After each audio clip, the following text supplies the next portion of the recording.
Om Swastiastu, Om Anubhadra Serta Wiyantu Wiswata. Semoga pikiran yang baik datang dari segala penjuru. Umat sedharma dimanapun berada, senang sekali saya Komang Wiyani dapat memandu acara hari ini dalam program Torso Bina Rohani Hindu. Pada kesempatan kali ini kami akan mengangkat topik tentang makna Hari Raya Tumpak Landep. Program Torso Bina Rohani Hindu ini merupakan kerjasama penyelenggara Hindu Kabupaten Luhut Timur dengan kelompok kerja penyuluh Agama Hindu Kementerian Kabupaten Luhut Timur untuk mendukung kinerja penyuluh di masa pandemi sekarang ini. Hari ini telah hadir 2 orang narasumber. Ya, narasumber pertama dari Bapak Drs. Imade Sudiana. Om Swastiastu, Pak. Ya, Bapak Made ini adalah penyuluh Hindu Kementerian Agama dari tahun 2006 sampai sekarang. Bapak Made menyelesaikan pendidikan terakhirnya tahun 1988 dan beralamat di Desa Kertoraharjo, Kabupaten Luhut Timur. Dan narasumber yang kedua, ini dari Ibu Tri Mulyati SE, Om Swastiastu. Nah, Ibu Tri ini adalah penyuluh Hindu non-PNS Kabupaten Luhut Timur. Ibu Tri menyelesaikan pendidikan terakhirnya pada tahun 2013 dan beralamat di Mahalona, Kabupaten Luhut Timur. Nah, langsung saja ke segmen selanjutnya, yaitu segmen bincang-bincang atau sharing-sharing mengenai makna Hari Raya Tumpak Landep. Nah, perlu kita ketahui bersama bahwa Hari Raya Tumpak Landep jatuh setiap hari Sabtu atau Saniscara Kliwon Wuku Landep, atau umat Hindu merayakannya setiap 6 bulan sekali atau 210 hari. Nah, tidak hanya merayakannya saja, tetapi perlu kita ketahui bersama makna yang sesungguhnya dari Hari Raya Tumpak Landep itu sendiri. Nah, langsung saja saya akan bertanya di sini kepada Bapak Made, ya, apa arti dan makna dari perayaan Hari Raya Tumpak Landep? Silakan, Kak. Om Swastiastu. Om Swastiastu. Umat sedharma yang berbahagia, dimanapun Anda berada. Pertanyaannya bagus sekali. Apa sih arti dan makna Tumpak Landep? Secara filosofi, bahwa Tumpak Landep itu terdiri dari 2 unsur kata, yaitu tumpek dan landep. Tumpek berarti metu, metu atau keluar. Sedangkan landep artinya adalah tajam. Mangan dalam bahasa Balinya. Nah, 2 unsur kata ini yang sudah membudaya di masyarakat Hindu Bali khususnya, yang memang tatanan seperti ini sudah dibawa dari Jawa, budaya dari Jawa. Nah, Tumpak Landep sesuai dikatakan tadi bahwa jatuh pada hari Saniscara atau hari Sabtu. Nah, rentetan daripada upacara-upacara kita ini atau hari raya kita ini memang dari Saraswati sampai ke Tumpak Landep. Nah, dari Saraswati itu ya, kita mensyukuri bahwa umat kita sudah mengadakan upacara-upacara untuk mengasah daripada pikiran-pikiran yang tajam. Akan tetapi, secara material, bahwa di hari Tumpak Landep ini, benda-benda yang disakralkan oleh orang-orang tua kita pada zaman dulu, bahkan sampai sekarang, itu misalnya keris, tombak, dan lain-lain sebagainya. Pada hari ini ya, pustaka-pustaka itu dikeluarkan, dibersihkan, bahkan digosok sampai tajam. Akan tetapi, arti secara jauh lagi, ya, secara rohaninya, bahwa bukan saja mengasah benda-benda seperti itu, kita perlu mengasah pikiran kita.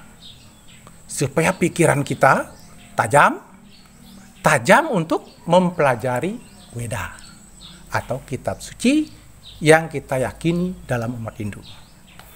Nah, kita mengasah, membaca kitab suci dan selalu ingat kepada ide Sang Hyang Widi Wasa. Itulah sebenarnya secara filosofi inti tujuan daripada Tumpal Landep. Nah, Tiang kutip sedikit dari Sloka Begawan Gita, ya. Sloka 1865, ya.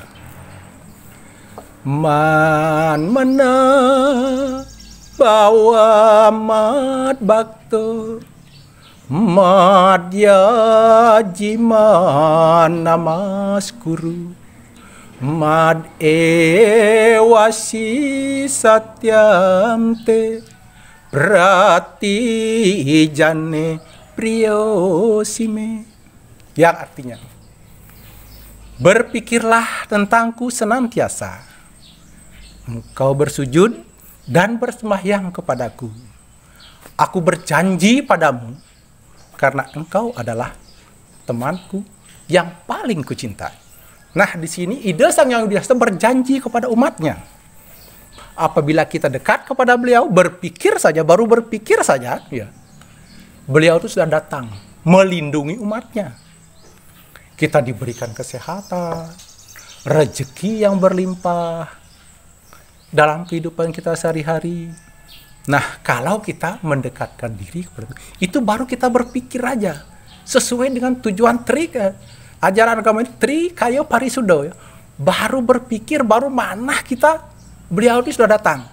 Apalagi kita berbicara yang baik, yaitu wacike, dan selanjutnya adalah bekerja kayike.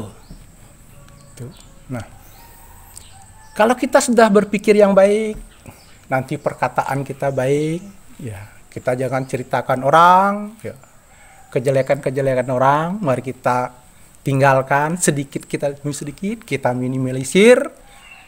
Kita yakin bahwa manusia tidak ada yang sempurna di dunia ini, ya.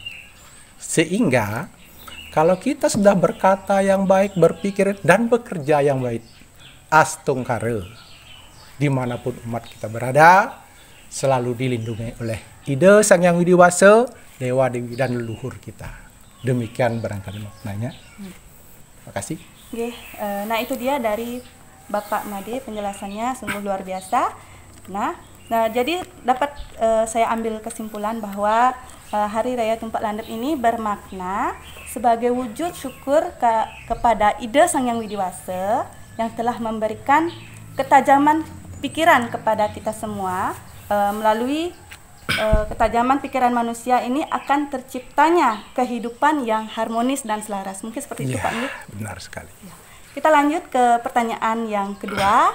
Nah, saya bertanya kepada Ibu Tri. Nah, menurut Ibu,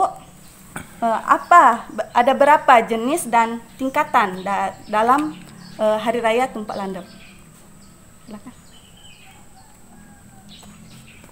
Om Swastiastu. Om Swastiastu. Untuk Hari Raya Tumpak Landep sendiri, Bantennya pasti ada satu ya, satu jenis itu Banten Pasupati. Untuk tingkatannya ada tiga tingkatan itu. Tingkatan yang pertama itu tingkatan yang paling sederhana, berisi Canang Sari, Dupa Pasupati, dan Tirta Pasupati. Nah, itu tingkatan yang paling sederhana. Untuk tingkatan yang kedua berisi Banten Pasupati. Mungkin teman-teman atau umat sedharma dimanapun Anda berada, banyak sekali versi untuk ini, tapi yang pasti Banten Pasupati itu berisi Pejati dan Banten Ayapan. Itu untuk tingkatan yang kedua. Dan tingkatan yang ketiga ini yang tingkatan yang sudah tertinggi ya, tingkatan yang paling tinggi. Untuk Banten Pasupati ini berisi Sesayut. Iya. Jadi itulah tiga tingkatan yang mungkin bisa umat sedharma ketahui. Tapi di sisi lain Mungkin di daerah-daerah yang lain pasti ada penambahan karena agama kita agama yang luas, iya, Fleksibel. Ya. disesuaikan dengan budaya dan keadaan di masing-masing daerah. Tapi intinya yang pasti untuk Banten yang kedua dan ketiga, tingkatan yang kedua berisi Pejati dan Banten Ayaban. Untuk yang tingkatan yang paling tinggi, Banten Pejati itu berisi lagi, ditambah lagi dengan Banten Sesayun. Seperti itu. Jadi dari tiga Banten ini ada 3 jenis Bantennya ya, Iya. yang sederhana, kemudian yang madya dan yang tingkat Utama, tinggi ya. iya. Dari ketiga Banten itu mungkin disesuaikan lagi dengan desa Kalepatranya, mungkin seperti itu Iya, ya. iya. Oke, pertanyaan selanjutnya kita lanjut ke Pak Made. Ya. Hal-hal apa saja yang harus disiapkan sebelum menjelang Hari Raya Tumpak Landep? Seperti itu, Pak. Terima kasih. Pertanyaan yang luar biasa bagusnya. Sekarang hal-hal apa atau langkah apa umat Hindu, khususnya barangkali yang di Bali atau kita di luar Bali, apa yang kita lakukan? Yang pertama, pada hari Tumpak Landep yang dikatakan tadi adalah hari Sabtu Sanesaro, kita yakini bahwa ide Sang Yang Widi turun, ya, dalam hal ini adalah Sang Yang Pasupati. Tentunya kita bersihkan sebelum bersembahyang kita bersihkan dulu, apakah merajan kita bersihkan, pura kita bersihkan, baru kita nangkil ya. Kita memuja beliau sebagai Sang Yang Pasupati. Nah, dalam hal ini ya, khususnya barangkali umat kita Hindu di Bali ya, atau Bali, orang Bali ya, yang semestinya itu adalah pertama tujuannya itu adalah keris tombak itu kita upacarai, kita ucapkan puji syukur, namun berkembang ya. Sekarang ada mobil lagi, gilingan, dan semua perabotan rumah tangga. Apakah itu salah? Nah, sesuai dengan tujuan Tumpak Landep itu adalah kita untuk memudahkan untuk mencari kerja, untuk membantu sebenarnya. Tapi ada penggeseran nilai sedikit di sini. Dulunya cuman yang katakan tadi bahwa cuman keris, sekarang mobil dan lain sebagainya diupacarai. Nah, karena budaya seperti itu berkembang, boleh saja. Tetapi ya, kami ingatkan, jangan sampai kita dikatakan memuja mobil, memuja gilingan. Ya. Kalau kita melaksanakan hal seperti ini, kita sembahyanglah atau ngastawo memuja jero mangkunya, pinanditanya, panditanya memuja dulu di sanggah atau di merajan. Ya. Nanti setelah itu tirtonya silahkan siratin bersama sutrinya, upacara yang dikatakan Ibu Tri tadi, bantennya silahkan. Yang penting jangan sampai kita mobilnya di depan atau gilingannya di depan, pandito atau pinanditonya di belakang. Nah, itu yang perlu kita perbaiki sedikit demi sedikit. Barangkali itu penjelasan kami. Terima kasih. Jadi hal-halnya yang dipersiapkan mungkin dari penyucian diri ataupun penyucian dari barang-barang yang akan kita sucikan, mungkin seperti itu, Pak. Ya, mungkin dicuci ataupun Nah, oke, untuk selanjutnya ke Ibu Tri lagi. Mungkin apa perbedaan itu dalam tingkatan Banten? Ada enggak perbedaan Banten tersebut? Oke, seperti itu perbedaannya. Oke. Untuk perbedaan tersebut sudah seperti awal tadi saya katakan. Kalau yang niste, madya dan utama itu sudah pasti ada perbedaannya sendiri tadi kan. Memang untuk Banten ini tidak terlalu ribet karena ini merupakan Banten yang tidak terlalu besar ya, seperti upacara-upacara keagamaan kita hari raya besar.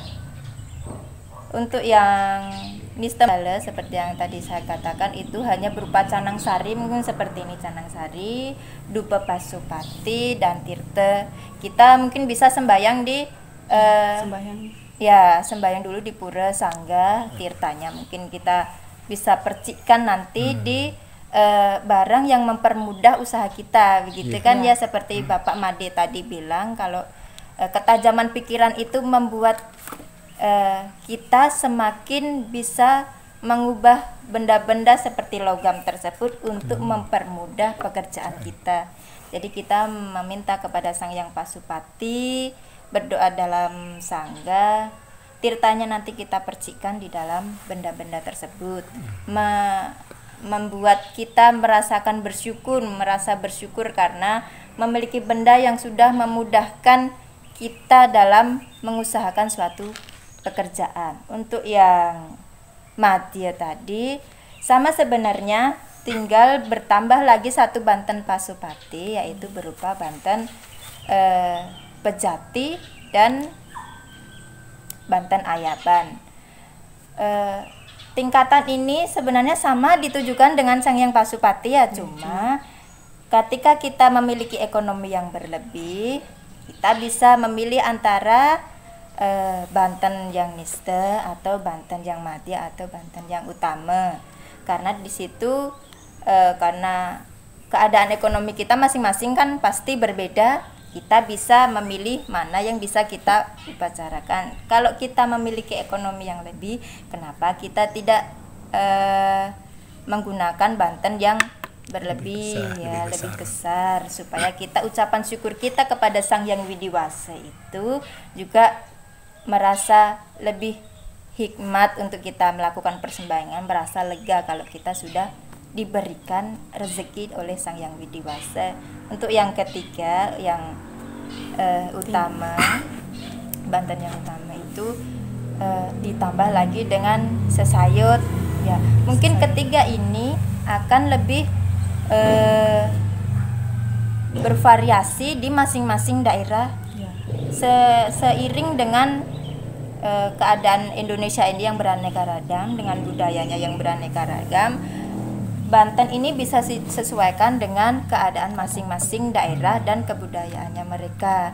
Tapi yang pasti akan berisi itu, Banten yang utama berisi sesayut, Banten yang madya berisi Pejati dengan Banten Ayaban. Banten yang utama itu tetap berisi Pejati dan Ayat, cuma dia lebih lengkap dengan berisi sesayut tersebut. Nah, itu mungkin yang bisa membedakan antara tiga tingkatan Banten yang tadi, yang Niste, Utama, dan Madya yang tadi ya.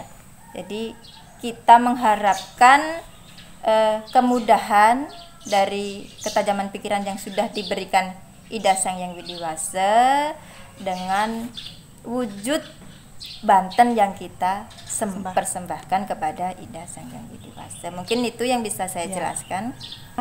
Simpulkan dari keseluruhannya tadi bahwa Hari Raya Tumpak Landep itu adalah hari raya yang mengandung arti permohonan, ungkapan rasa syukur kita atau terima kasih kita kepada Sang Pencipta. Diajarkan agar dapat menggunakan dan memanfaatkan benda-benda yang terbuat dari logam ataupun besi-besi lainnya, dan kesejahteraan dalam kemakmuran dalam menjalankan kehidupan sehari-hari, mungkin lebih mempermudah ya, mungkin seperti itu. Nah, baik, demikianlah program episode keempat hari ini. Semoga apa yang kita diskusikan pada hari ini dapat membawa energi positif dan bermanfaat bagi kita semua. Tidak lupa saya mengucapkan terima kasih kepada kedua narasumber yang telah berbagi ilmunya pada hari ini. Dan saya juga mengucapkan terima kasih kepada seluruh tim yang bertugas. Tidak lupa juga saya mengucapkan terima kasih kepada Bapak Parisade dan Desa Adat Desa Tawakua yang telah menyediakan tempat pada hari ini. Akhir kata, saya Komawiani undur diri. Sampai jumpa di program Bina Rohani Hindu selanjutnya. Kami ucapkan Om Santi Santi Santi Om. Ini dilaksanakan di Pura Giri Trisakti, Desa Tawakua, Kecamatan Angkona, Kabupaten Luwu Timur. Om Santi Santi Santi Om.